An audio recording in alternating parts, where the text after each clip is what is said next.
présidents sont assassinés des chefs d'État de mon continent. Ces mêmes mains sont entachées de sang. L'Afrique nourrit le monde. Tout y abonde. Tu peux venir sur nos terres, exploiter notre or et encourager la guerre. Ne pas pleurer nos morts et je reste passif. Tu peux venir sur nos terres, exploiter notre uranium, ne pas nous donner le minimum et je reste passif. Ta liberté d'expression, c'est pour ceux qui sont dans ta direction. Je ne suis pas Charlie, moi, je suis Kadhafi.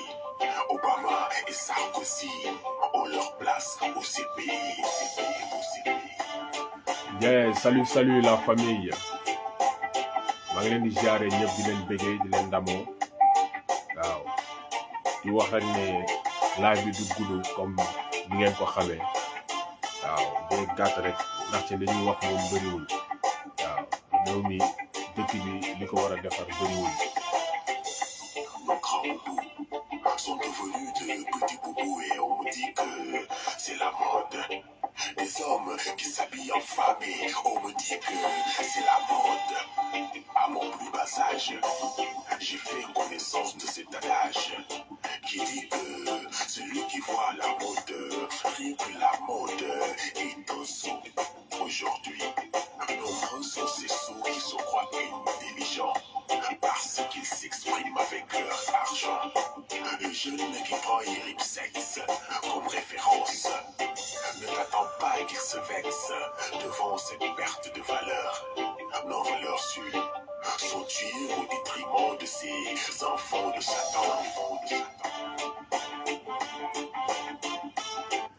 Waaw maa ngi leen di jaare ñëpp di leen bëggee donc je tiens à m'excuser auprès de mes sœurs et de mes frères africains qui ne comprennent pas très bien la langue wolof, mais je vais m'exprimer pour le plus long de ce temps en wolof parce que je veux m'adresser à mes compatriotes du Sénégal et comme vous le savez, le wolof est la langue qui est la plus parlée au Sénégal. Voilà, donc li may wax rek mooy wax bi du gudd quoi waaw wax bi du gudd ñu ngi leen di jaajëfal yéen ñëpp comme ni ngeen ko liiree li ma bind dafa leer mooy man gisuma fu Ousmane Sonko jàppale Assimi Goïta ak les autorités de la transition loolu nag jaaxaloon na ma ndaxte mënu ma ko woon xalaat waaw bi mu ñëwee sama xel dama dem wër si Google papa Google dem wër si tonton YouTube li ma fa gis weesuwul benn vidéo boo xamante ni def na ko ça fait 3 mois de cela déclaration bu mu defoon version wolof def ko version française te déclaration boobu man yaakaar naa ne ku xool tey ñu nekk au mois d'avril boo wàññee 3 mois si ginnaaw da ngay tomber si le mois de janvier kon nag déclaration boobu bi mu koy def c'est parce que dafa tombante ak fi CEDEAO jëlee maanaam décision tëj frontières yi entre Mali ak Sénégal, entre Mali ak Burkina ak Mali ak pays yi nga xam dëkk yi nga xamante ni wër nañ ko de la sous-région ngir mën koo noot boo xoolee gis naa benn déclaration bu mu def waaye déclaration bi booy lire di nga ci lire ne tudd na maanaam CEDEAO lu ci mat juróom ñeenti yoon CEDEAO wax ñëwaat CEDEAO wax ñëwaat CEDEAO wax waaw amaane nag tudd na le peuple malien loolu dafa nekk loo xamante ne dañ koy wax gàcce ngaalaama lu baax la waaw comme mais nag comme ni ko sama mbokk burkinabé yi di waxee c'est bon mais c'est pas arrivé gannaaw nag ñun dañoo dëkk ci dëkk bi fas yéene liggéeyal dëkk bi fas yéene def ay sacrifice pour suñu dëkk pour suñu continent ndaxte ñun lépp loo xamante ne rek ñu ngi koy def dañ koy tàmbalee ci Cheikh Anta Diop dañ koy wëyalee ci Cheikh Anta Diop dañ koy jeexalee ci Cheikh Anta Diop ndaxte dañoo jeex tàkk ci Cheikh Anta Diop mooy que ñu doy soxlaatuñu yeneen référence ñun waaw Cheikh Anta Diop point waaw soxlaatuñu yeneen référence ndaxte lépp lu ñuy wër fekk nañ ko ci moom waaw ba tax na lépp lu ñuy def dañ ko ciy xool te Cheikh Anta képp ku ko xool xam ne ku bëgg Afrique la xam ne ku bëgg Sénégal la xam ne ku sacrifié wu pour Sénégal la ku sacrifié wu pour Afrique la kon képp koo xamante ne rek yaa ngi wuyoo Cheikh Anta Diop képp koo xamante ne bëgg nga Cheikh Anta Diop te yaa ngi topp mu jàngale Cheikh Anta Diop da nga war a sacrifier wu pour Sénégal da nga war a sacrifier wu pour Afrique loolooy dëgg te doo xaar kenn ku la ci woo foo ko gisee da nga koy def waaw. lenn li nga xamante ne neex na ma lool ci maanaam waa Pastef boo demee si seen siège dañ fa dessiner kii nga xamante ne moom mooy Cheikh Anta Diop daal di fee dessiner ki nga xamante ne moom mooy Thomas Sankara beneen bi moom fàtte naa ko je pense que Mamadou Diallo waaw waaye si ñaar yooyu man si laa am importance si wax tey Cheikh Anta Diop nekkatu fi Thomas Sankara nekkatu fi waaye am na ñoo xamante ne ñu ngi leen fi nekkal am na ñoo xamante ne ñu ngi eggali liggéey bi nga xamante ne tàmbali nañ ko li Cheikh Anta Diop doon wax naan mon attitude n'est pas passéiste, c'est-à-dire de quelqu'un qui se délecte du passé. Le passé qui a été déblayé par Cheikh Anta Diop, c'est pour préparer nos futurs. Cheikh Anta Diop a préparé notre futur parce qu'il a déblayé le passé. Il nous a donné tous les instruments nécessaires pour combattre dans ce présent. moo tax lépp lu ñu def rek dañuy xool Cheikh Anta Diop daal di lire xool ne mu ngi nii nañu appliquer jarul nekk di tergiverser ay théoriques yooyu jaratu ko fi les gens ont tellement théorisé les gens ont tellement écrit pratique moo des pratique nañu pratiquer c'est ça ñun loolu moom moo ñu yitteel waaw. Merci Ibrahim pour merci pour ces précisions, merci beaucoup frère. Mais Ibrahim, après si c'est possible je voudrais t'inviter dans mon live aussi pour que tu nous fasses un peu l'état au niveau du Mali. Ibrahim Aïdou Koy, c'était notre point focal. Donc là je dis que voilà, je parle en tant que Diouf Kéman, activiste indépendant. Voilà, même pas, voilà, donc nous le savons tous. Ce que je disais, c'est que ces personnes, ces figures emblématiques yi nga xamante ne dañu yàgg topp seen ginnaaw jàpp leen comme ay référence am na ñu leen fi nekkal boo xoolee maanaam Cheikh Anta Diop ñun ki ñu koy xoolee jamono ji nii weesuwul suñu papa Boubacar Boris Diop waaw kooku gëdd bi mu jox Cheikh Anta man gisaatuma ko Sénégal ku ko fi jox gëdd boobu waaw dama koy wax ñëpp di ma dégg te fu ñu ma woon feneen ma wax ko parce que xam naa lan moo tax ma koy wax ndaxte moom laa xam mu nekk intellectuel ñëw def maison d'édition tuddee ko Edio mu nekk turu africain ba pare di éditer des livres qui sont écrits si maanaam di bind di génne ay livres yoo xam ne ñu ngi ko bind ci kàllaama maanaam Afrique kàllaama Sénégal ay livres yoo xam ne olof lañ ko bindee ay livres yoo xam ne pël lañ ko bindee moom si jëmu boppam mu bind livre boo xamante ne maanaam doomi golo si wolof la ko bindee nekkul livre boo xam ne dañ ko bind français traduire ko olof si wolof la bindee lépp livre bi daal di koy publier première apparition un livre écrit 100% wolof ay naataangoom yi nga xamante ne ce sont des intellectuels gis ne livre bi dafa am doole am importance ñu topp ci ginnaaw pendant plus de 3 ans naan ko livre bi da nga ko war a def version française mu ne déedéet version wolof laa koy bàyyi livre bi bu ñu jëriñul tey bu ñu jëriñul ëllëg dina jëriñ suñu ay doom ak suñu ay sët fii ak ay xarnu si kanam xarnu mooy siècle quoi fii ak ay siècle si kanam kooku moom mooy visionnaire topp li nga xamante ne moom la Cheikh Anta Diop di wax aucun pays ne peut se développer sur la base d'une langue étrangère maanaam amul dëkk boo xamante ne rek mun nga évoluer mun nga développer ci kàllaama làkku keneen xool leen dëkk yi développé yépp si seen kàllaama ak seen làkk la ñu développé wu kon mu nekk loo xamante ne nañ ci bàyyi xel am na ay Cheikh Anta yu dund waaw boo jëlee kaawu Thomas Sankara lan la wax l'impérialisme abat les vomissures de la révolution abat les brebis galeuses abat di wax ne la France ne peut pas nous imposer de travailler avec elle nous sommes un peuple souverain nous allons travailler avec n'importe quel peuple qui peut travailler et avec qui le Burkina aura ses intérêts en matière de relations loolu la doon wax ay ñoom Mitterrand nekk koo xam dafa dëggu Thomas Sankara mais ni Mali demee Russie Thomas Sankara noonu la jëleen avion dem Russie français yi di ko xoqatal mu ne leen nous on part rendre visite à qui on veut parce que nous sommes un peuple souverain Thomas Sankara il n'a pas beaucoup vécu Thomas Sankara, il est mort jeune. Il a fait à peine combien 4 ans au pouvoir. Oui, mais ce qu'il a arrivé à faire, aucun président dans ce monde n'est arrivé à le faire en un si peu de temps. C'est pour ça que nous disons, sans complexe, Thomas Sankara,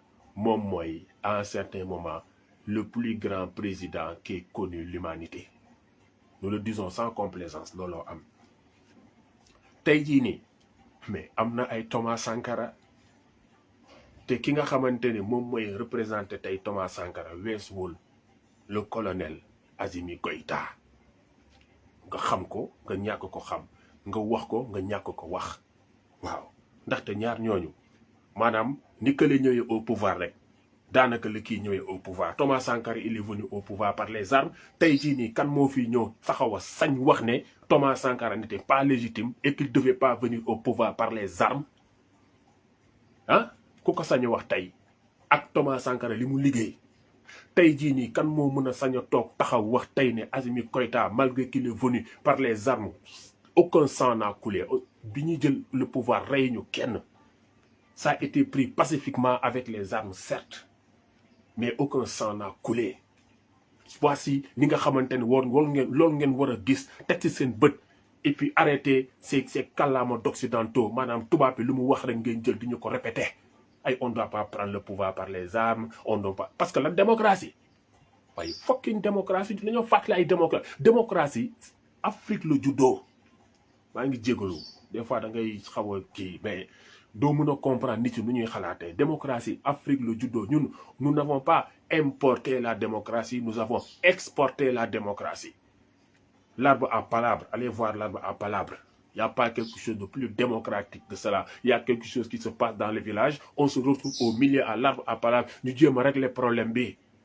Non, non, non. Les Occidentaux n'ont aucune leçon à nous donner en matière de démocratie. Ils n'ont qu'à garder leur démocratie tachée d'homosexualité, tachée de pédophilie, tachée de l'élène. On n'a pas besoin de cette démocratie. Wow. Démocratie, bobu nonou, mom moy indi yenn problème yi ñu naan chacun a le droit de dire ce qu'il veut. Non. Amna yo xamanteni ñun, on n'a pas le droit de le dire. Nous n'avons pas le droit de le dire parce que fiñu kay waxé dafa am ñoo xamanteni dañ ñoo mag, dafa am ñoo xamanteni dañoo massé ak ñun, am ñoo xamanteni dañoo nekk ci suuf, ñoo leen mag. Kon nak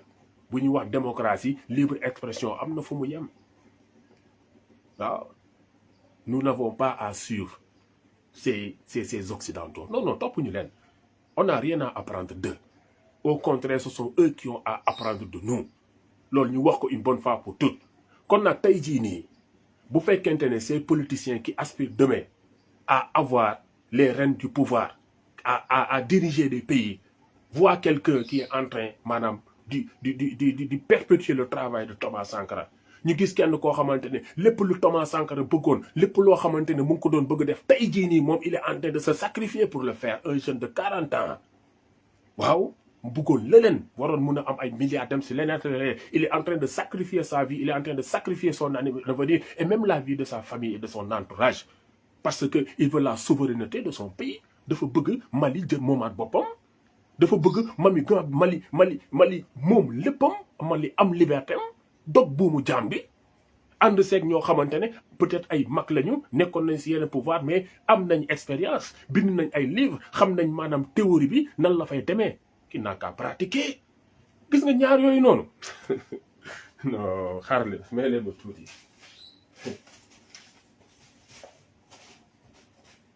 non may leen ma tuuti ma ñëw.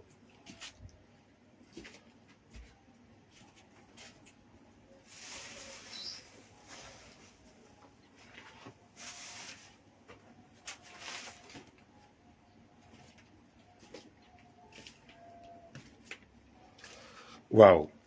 gis nga ñaar yooyu ma leen doon wax maanaam dafa am ñaar mu nekk Choguel Kokala Maïga nekk le premier ministre. Il est né en 1958 2 avril 1958 keneen ki nekk Assimi Goïta ñoom ñaar kii nekk xale ki nekk mag. Xam nga moom loolu man lan laa si jàngat ñu ne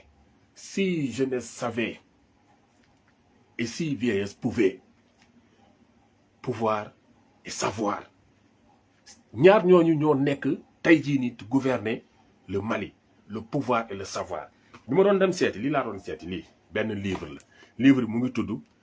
les rébellions au nord du Mali des origines à nos jours livre bi ça fait 433 pages 433 pages le livre bi nekk 433 pages ñaari nit ñoo ko bind kenn ki Choguel Kokola Maïga keneen ki Isaka Amidou Signaare lii lépp li nga xamante ne moom mooy problème bu am Mali nuñ koy résoudre ñii bind nañu ko théoriser nañ ko kan moo ko war a appliquer xale foofu la Assimi Goïta di ñëwee def application kon nag da ngeen di war a am vision wala ngeen bañ koo am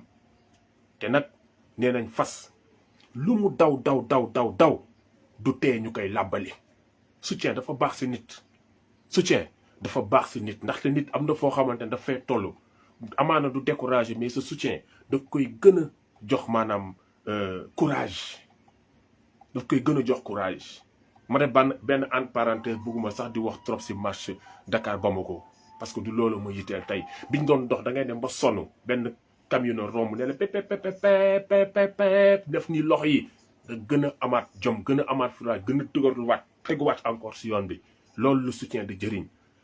équipe nationale day nekk ci terrain bi di fubal ñu dominer ko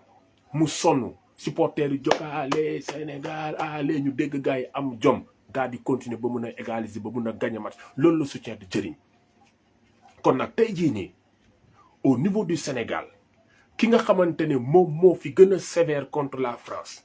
ki nga xamante ne moom la jeunes yi gën a am yaakaar ci moom weesuwul Ousmane Sonko mais moo fi taxaw ne bu jëlee réew mi day génn si franc CFA moom moo fi taxaw ne bu nekkee bu jëlaatee réew mi France dootul am lim fi am il va revoir les contrats signés par la France maanaam li mu doon bëgg def yëpp Assimi Goïta ak Choguel Kokola Maïga ak les autorités de la transition ñu ngi koy def kon nag li may posé wu comme question est-ce que tu es panafricain ou bien est-ce que tu es nationaliste ou bien est-ce que tu es pouvoiriste parce que ñun on ne réfléchit pas au niveau du Sénégal nous on réfléchit au niveau national au niveau international au niveau panafricain Cheikh Anta Diop il n'était pas du tout même panafricaniste Cheikh Anta Diop il était un africaniste weesu woon na affaire de Afrique ay Afrique booloo Cheikh Anta il voyait une seule Afrique bu lee théoriser naan l'unité culturelle africaine nation nègre et culture au singulier pour wax ne nit yi en Afrique y a une seule culture te loolu ñun dañ koo dund boo génnee Sénégal da ngay gis ne ñeneen ñi à part langue beeg affaire yooyu lu ñuy làkk mais lu ci bëri c'est la même culture ce sont les mêmes comportements avoisinement les mêmes nourritures kon nag on a une seule et unique culture kon nag kooku tey bu jógee taxaw di exprimer wu naan man je soutiens le peuple malien d'accord baax na mais laisse les peuples soutenir les peuples tu es politique soutiens un politique un point un tiré nit ki da ngay mën a am gëm-gëm mën a far sëñ Fallou doo doon wax far mooy ñàkk xar mooy xañu wërsëg waaw te nag maa ngi doon wax naa leen woon benn vidéo xam ma play ko nañu bañ def erreur yi nga xam ne réew Afrique yu bëri def nañ ko mooy dañuy continuer seen révolution bañ nekk ci cappaandaw bi mu am ñu ñëw ne ko coppet rawatina nag armée parce que réew am na fu muy toll armée day jël mbir te ñaari armée day am ay puissance yu bokkul fii yoo xam ne dañuy jël seen i nit préparer leen waaw pour ñooñu jël réew bu ñu sàgganee ba armée jël réew mi lépp luñ doon yóotu ak di ko préparé daañu ko jàkk moo tax ma ne nañu bu ñu syndrome malien baa ngi fii keroog bu ñu defee seen révolution bay waaj a yegg ñu ne armée génn na ñun ñu topp ci char de combat yi di tàccu laa ne leen fi jeex na ñàkk nañ noonu la amee feneen ak feneen ak feneen ñoo ko déggandoo ñu ñëpp il a parlé de syndrome malien non da ngaa juum suñu Sonko ça c'est pas le syndrome malien ça c'est le vaccin malien c'est le médicament malien c'est la remède malienne noonu lañ koy waxee gis nga mbir mi c'est comme ça à un certain moment il faut savoir reconnaître ses erreurs politique ba kañ lii moom moo la teree soutenir tey Assimi Goïta parce que da ngaa wax lu ëpp te xamoo noo si delluwaatee da nga bañ VAR te VAR faw mu am mais nag da ngay rectifier gis nga munoo ñëw toog mu am une révolution au Sénégal yow révolution Sénégal yaa ko bloqué cette révolution bi ñëpp doon wax yaa ko bloqué yaa njëkki saay toog ne gars yi nañ yem nañ kii kërti du nii lañ koy jëlee gars yi lem seen geen ba mu ron daal di toog am na ñoo xamante sax jooy nañ si waaw yaa ko bloqué fi ngay wax naan le syndrome malien c'est pas un syndrome malien c'est un remède malien un vaccin malien un médicament malien du syndrome de tey da ngaa njuy parce que maanaam tu n'as pas vu les choses évoluer maanaam bi nga gisee ne bi ñu wàcc IBK xoolal deret toqul deret wala ngaanul IBK dañ ko jël wàcc ko calmement affaire yi jaar yoon mu signé démissionné dem non si nga waroon comprendre ne y a des choses qui se changent en Afrique am lecture bi mais tey jii nii li ngay expliquer bët en tout cas jusqu'à ce jour-là peut-être nag l'avenir va te donner raison et j'espère que l'avenir ne te donnera pas raison que les Maliens ont fait le bon choix parce que tous les Maliens sont en train de soutenir les autorités de la transition au moins la majorité des Maliens parce que y en a comme ni ngay wax noonu tu pensais que les gens allaient passer dans l'armée mais les gens passent par des politiques yu mel ni yow les gens passent par des activistes yoo xamante sont des faux activistes am na fii Sénégal des faux activistes ils passent par ces gens pour pouvoir dénigrer les autorités de la transition mais les Maliens dans leur globalité presque en tout cas dans leur majorité sont avec ces autorités de la transition waaw kon nag loolu nañ ko jàpp une bonne fois pour toutes leneen li nga xamante ne moom laa bëgg partager ak yéen mooy lii ce sont les rapports finaux des assises nationales de la refondation ANR nekk document boo xamante ne dafa impliquer près de milliers de Maliens yoo xam dañu ñëw waxtaan ci problème bi nga xamante ne am na Mali y avait des présidents commission gis ngeen moo nekk nii y a leur numéro de téléphone y a leur email tout et tout xam nga voilà kon nag nekkul loo xamante ne gars yi dañ ko bëgg imposer non peuple bi moom moo leen ko imposer ne leen ne Mali moo ëpp Sénégal au minimum xanaa 6 fois wala sax presque 10 fois Mali ni mu toll Sénégal xaaju Mali moo ëpp Sénégal kon nag dëkk bu mel noonu pour nga mun koo gérer dafa metti tey dëkk bi li ci njàqu moo bëri te defar ko du nekk lu yomb ba tax na Maliens ni ñun pour defaraat suñu dëkk jël ko jox ko ak ay nit il faut qu'on refasse des institutions fortes des institutions infalsifiables qu'on puisse redonner au Mali cette grandeur balaa ñu koy jël di ko teg ci loxo ay civil faut que ñu defar ko ba mu baax mais loolu mooy yoon loolu moom mooy yoon feebar am na yoo xamante ne da nga koy faj ci 1 mois am yoo xam da nga koy faj ci benn fan am yoo xam da nga koy faj ci 2 ans wala ci 5 ans waaw kon nag feebaru Mali du ci 2 mois wala ci 24 mois lañ koy mën a faj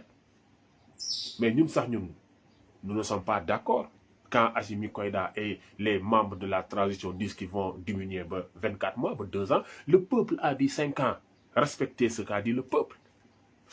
y en a même qui avait dit 10 ans te dafa am propagande ci loolu parce que man au début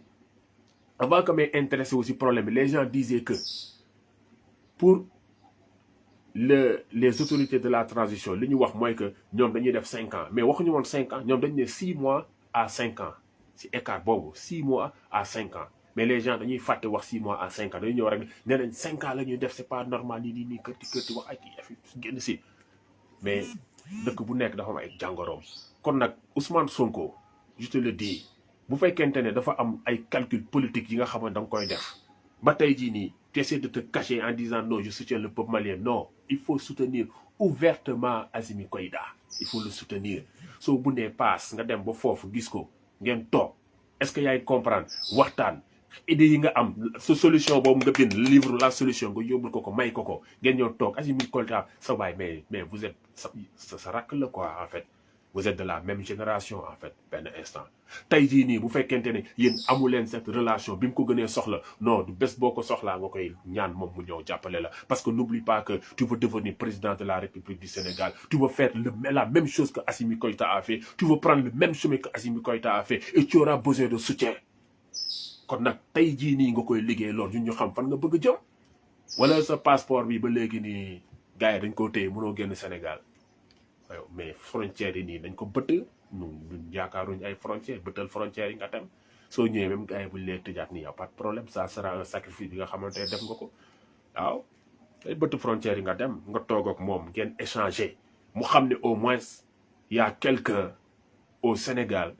qui aspire à être un président de la République avec qui je partage les mêmes idéaux te ñu ngi ñaan yàlla bés boo nekkee président fekk ne au niveau du Mali y a un autre président ngeen def Séné Mali ngeen boole ñu tëj frontière yi dagg ko affaire yooyu sànni ko fële mu nekk Séné Mali le même unique peuple du am benn frontière oto yi di dem di ñëw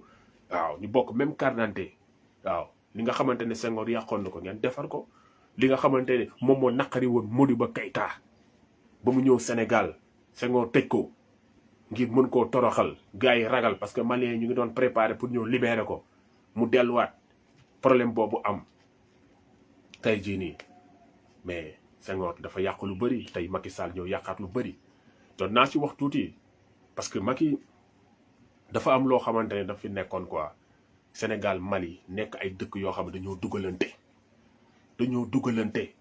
mu am ay Maliens yu am famille Sénégal am ay Sénégalais yu am famille Malien ñii juddoo fële ñii juddoo fii ñuy def nii di dem di ñëw bokkalante nekk ay waxuma sax ay dëkkandoo bokk quoi tey ngay topp intérêt Macron di imposer CEDEAO ba ngay appliquer di tëj ay frontières man maa ngi gis benn femme je l'ai posté sur sama mur Facebook Diouf Kéemaan femme bi malienne la mu ngi dajanteeg Macky Sall muy def umra sa umra boobu c'est pas valide parce que dafa am ñoo xam da nga leen yoreel parce que sa njaboot joxoo leen lu doy balaa ngay dem umra day fekk ne sa njaboot am nañ dépense bu doy fii sénégalais yi ñu ngi sonn ceeb bi yokku na diwlin bi yokku na mburu bi yokku na lii yokku na waaw sa umra boobu sa dem boobu c'est pas valide waaw man je défie n'importe quel xam nga imam wala n'importe quel xam nga religieux à venir prouver que umra Macky Sall bi c'est valide c'est pas valide duñ ko wax nag parce que da leen di dundal c'est pas valide waaw nañ ko génne parce que nekkul koo xamante ne maanaam dafa set balaa muy dem bu ñëwee du set alalu réew mi fan la ko dugal am na lu bëri lu nekk si ndoddam bii daf ñu yoreel waaw suñu 1400 milliards yi mu dugal si terre bi daf ñu ko yoreel waaw bakken yi nga xam ne dafa rot si loxoom la naaj waaw femme yooyu nga xam dañuy dee si hôpitaux yi Macky il est responsable c'est le seul et unique responsable c'est un criminel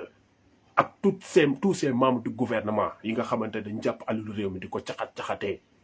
waaw tey jii ni benn juge Kandji bu bëggee def bilan de santé day jël avion fay billet aller retour état moo koy fayal dem ba France defi bilan ñëwaat waaw ñun doomu réew mi waaw ñun fii la ñuy nekk voilà di jël ay gaal waaw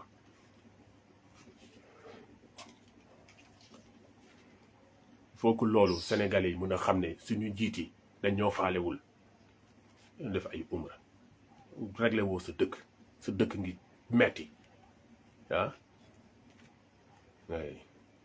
waaw mais sama gars yi man je pense que dañuy arrêté foofu mais bon balaa may arrêté bon dama leen di may son bi tudd li fi ne tey donc li fi ne moom yaakaar naa ne ba léegi mu ngi fi dañagu fi ba léegi mu nekk loo xamante ne wax dëgg yàlla metti na lool waaw metti na lool ndaxte suñu njiit yi toppatoo wuñu suñu njiit yi faale wuñu te loolu nekk na lu metti waaw nekk na lu metti lool waaw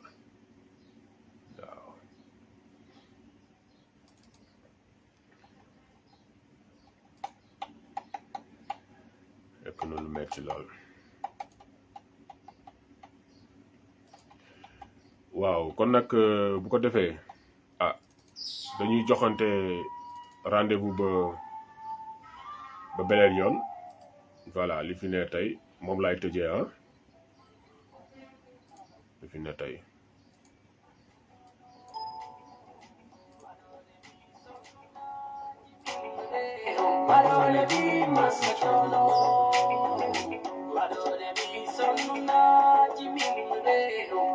xanaa liggéeyu ndey doonatul lañu doom ci tey xanaa ñaanu bàyyi doonatul muslaay ci jamono ji loolu lay laaj kilifa yi fi daaj soppi leen di jaam ñu jël seen démbi maam jaay ko seeni noon di tàgg ña dawoon fàtte ña bañoon di langat ña waroon mooy du ña gore woon Sénégal mën ngël këpp lenn réeru fi buur yeeg bumi yi bari yeeg farba yi ci jaam yeeg garmi yi lenn réeru fi ñu bëy tàgge di way ngir nguuru fen gi way xàmmetuloo géer ak géwél càmmo ñag day joor ñàpp soppaliku géwél ku la dàq tàggaate moo la gën a avancé moo la dàq toppaate moo la ëpp yokkute ku la dàq naxaate moo la ëpp yi soppe xam-xam ñi wutuñ ko mën ñi seetuñ ko mën la tagge mën a toppe def madame la présidente sab soppe doy na gaaj doy mën-mën foofi taxaw am sañ-sañ ci réewu président buy buum di bummi jabar ja di fal di folli rakk ja aaki moo suñu pétrole ji fokkar di mairie géej waay ba seen wi ci ñun fu ñu jëmal njiit mi sa kàrte yi sa baat bul ko jox ki lay faat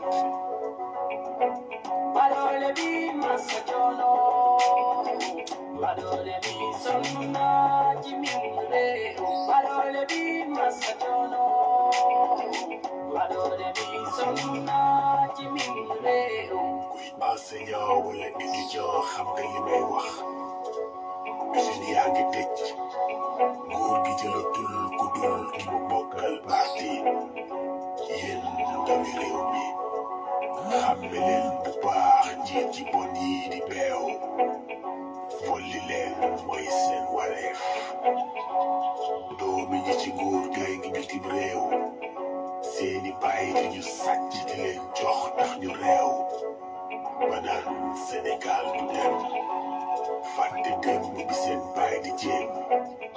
alalu réew mi lañuy pasaree di ko puukaree seeni doom jàng ci ngu si ñibbi si am liggéey yow doomu baadoole bi yow lañuy àtte ñàkkal yow lañuy faxastal yow lañuy ñoote kaasoo yow lañuy doñ dugal la kaasoo sa wax di leen tànqal nga laaj sa buur suñu tontoo laaj balu fetal Fallou Sène bokk ci ñi tax nga falu gaal seen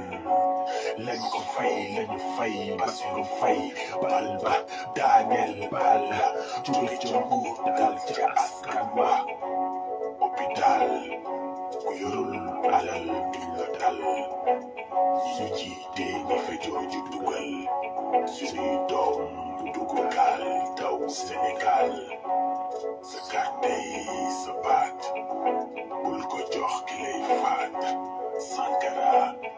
Biram Ñaa Tour de Las Badole bi sonn na ci mim réew Badole bi sonn na ci mim réew cey Badole bi sonn na ci mim réew Badole bi sonn na ok les gars merci beaucoup maa ngi jégalu bu baax ci guddaayu live bi bu fekkente ne am na loo xamante ne vraiment dëgg la ñu ngi si jégalu bu fekkente ne am na lu jub ñu ngi si sant suñuy maam jërë ngeen jëf